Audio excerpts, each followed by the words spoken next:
سر اب یہ بتائیں کہ حج کی تیاری یہ کتنی قسم کی ہے اور یہ کس طرح جو ہے کی جائے گی؟ حج کی تیاری کئی طرح کی ہے، کئی اقسام کی ہے۔ سب سے پہلی تو ایک روحانی تیاری اور باطنی تیاری کہ آپ کیوں حج کرنے جا رہے ہیں، آپ کا مقصد کیا ہے۔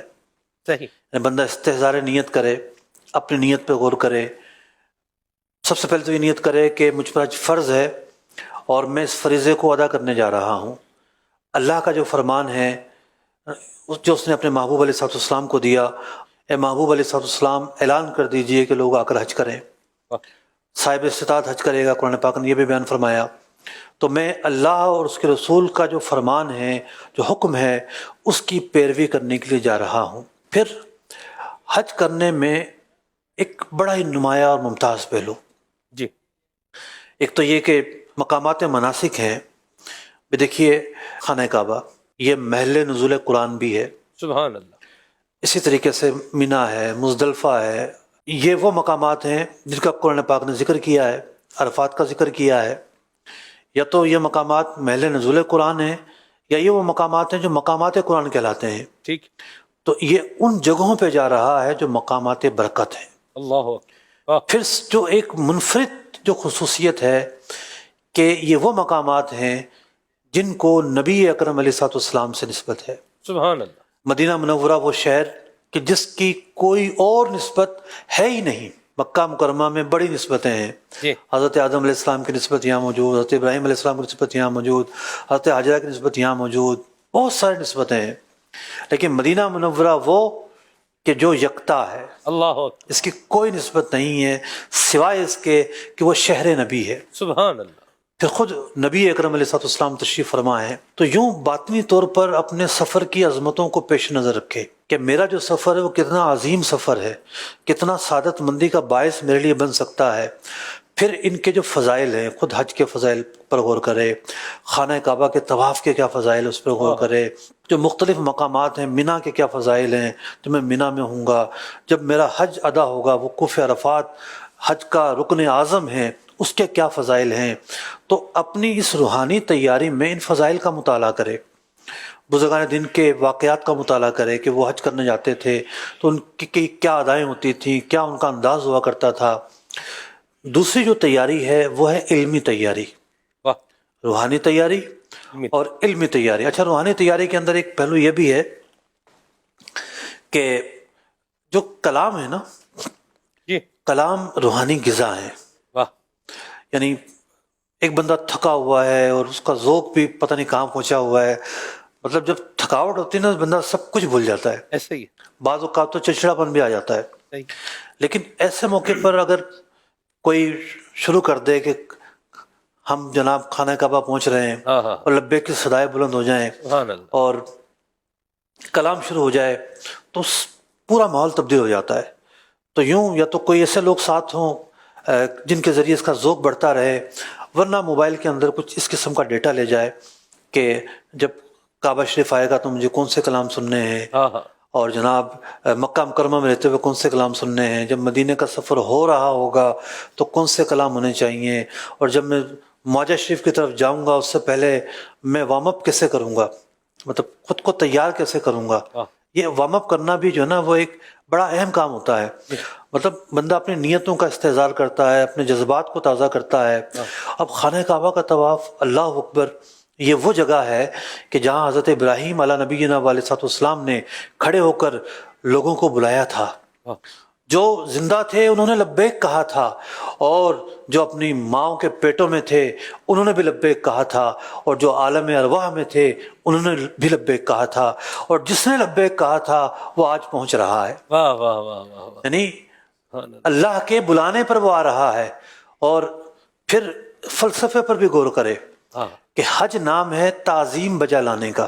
خانہ کعبہ ایک پتھر کی بنی ہوئی عمارت ہے، لیکن اللہ تعالیٰ نے اس کی تعظیم کو اپنی تعظیم قرار دیا ہے، اللہ اکبر، اس کی تکریم کو اپنی تکریم قرار دیا ہے۔ یعنی اللہ کی بارگاہ میں عظمت بجا لاتے ہیں، اللہ کی بارگاہ میں بڑائی بجا لاتے ہیں، اللہ کی بارگاہ میں ہم تعریف کر رہے ہوتے ہیں، اس کی حمد بیان کر رہے ہوتے ہیں۔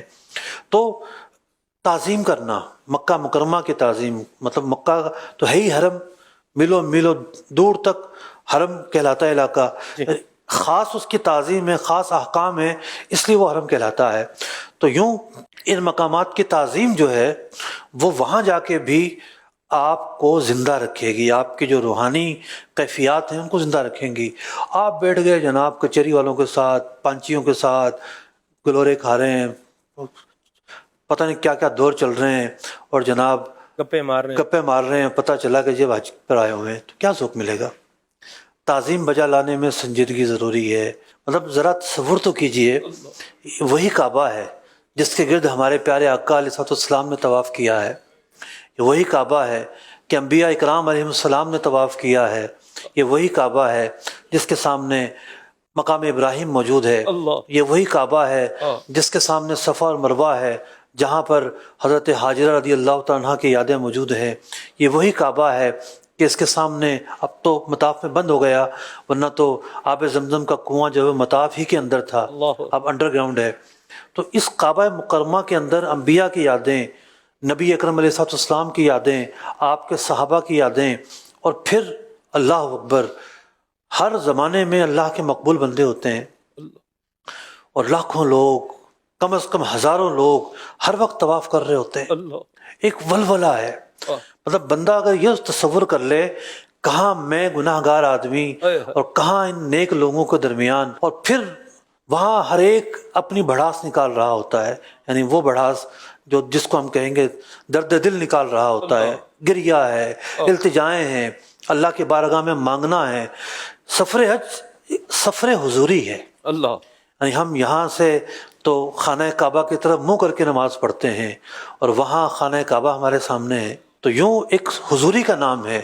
تو کاش اس سفر میں دل کی بھی حضوری نصیب ہو جائے، دل کے اندر خیال غیر نہ ہو، صرف اللہ کی یاد ہو، اللہ کی بارگاہ سے عرفان مانگیں، اس کا کرم مانگیں، اس کی محبت مانگیں، اللہ رب العزت کی جو اطاعت آپ نے کی ہے اس اطاعت پر استقامت مانگے، اور سب سے بڑھ کر یہ کہ اللہ کا بار بار شکر ادا کریں۔ کہاں میں اور کہاں یہ مقدس مقامات، یہ مقدس لوگ، یہ گریہ زاری کا ماحول، کہاں میں اور کہاں نور ہی نور کا عالم، نور کا سما۔ تو بات یہ ہے کہ جب اس روحانی کیفیات کو آپ جتنا آگے بڑھائیں گے، جتنا زندہ کریں گے، اتنا ہی مثبت قدم کی طرف بڑھتی چلی جائیں گی چیزیں۔ اور جو آپ نے کلام پڑھا، اس کے ایک ایک شعر کے اندر وہ پہلو ہیں کہ بندہ مطلب بندگی کا بھی اظہار ہے، کہ بندہ جو ہے نا اپنی بندگی کا اظہار بار بار کرتا رہے کہ میرے رب کا کرم ہے جو میں یہاں پہنچا ہوں۔ تو دوسری جو تیاری ہے وہ ہے علمی تیاری۔ علمی تیاری میں آپ کو پتہ ہونا چاہیے کہ حج کیسے ہوتا ہے، حج کے متعلق میں مطلب جو کتابیں لکھی گئی ہیں عام طور پر حج کی، جیسا کہ رفیق الحرمین شریف ہے، تو اس میں کس طرح تیاری کی جائے، کیا سامان رکھا جائے، پھر مجھے کیا پڑھنا ہے، کب کیا کرنا ہے۔ رفیق الحرمین جو ہے وہ ایک گائیڈ بک ہے جو ایک ایک قدم پر آپ کو سمجھا رہی ہوتی ہے، آپ بس اس کا ورقہ پلٹتے رہیں اور دن گزارتے رہیں۔ مطلب اب جناب آپ نے نیت کرنی ہے، اگلے صفحے میں نیت آ جائے گی، اب جناب آپ احرام کی پابندیاں شروع ہو گئی ہیں، اب جناب مکہ پہنچیں گے تو یہ دعا پڑھنی ہے، مکہ کی آبادی نظر آئے گی تو یہ دعا پڑھنی ہے، اب آپ نے طواف کرنا ہے تو طواف کے پہلے چکر میں یہ، اور دوسرے تیسرے چوتھے پانچویں چھٹے ساتویں میں یہ، مقام ابراہیم کی یہ دعا، تو جناب زمزم پہ جا کے یہ دعا، تو مقام صفا پہ یہ دعا، تو مقام مروہ پہ یہ دعا، اچھا عمرے سے فارغ ہو گئے تو اب آپ نے یہ کرنا ہے۔ تو یوں گائیڈ بک ہے، قدم قدم پر رہنمائی کر رہی ہے۔ تو اس طرح کی جو کتابیں ہیں اس کو پہلے سے پڑھ کر سمجھ لینا ہے۔ سمجھ لیں گے تو مشکل الفاظ ہوتے ہیں، اصطلاحات ہوتی ہیں، نئی نئی چیزیں ہوتی ہیں، آپ کے ذہن میں بہت سارے سوالات بھی کریٹ ہو رہے ہوتے ہیں۔ تو ایک تو یہ ہے کہ یوں ایک علمی تیاری ہوگی۔ اب اس کے اندر سوال جواب بھی موجود ہے رفیق الحرمین میں۔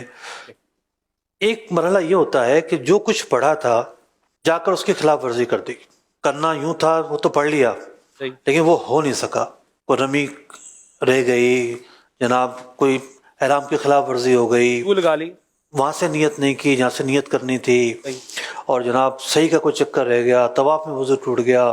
اس طرح کے مسائل اگرچہ کہ بارشت میں بھی موجود ہیں، بارشت کا چھٹا حصہ اس کا بھی مطالعہ کریں، رفیق الحرمین کا بھی مطالعہ کریں۔ 27 واجبات حج جو ہیں، حج میں 3 فرض ہیں۔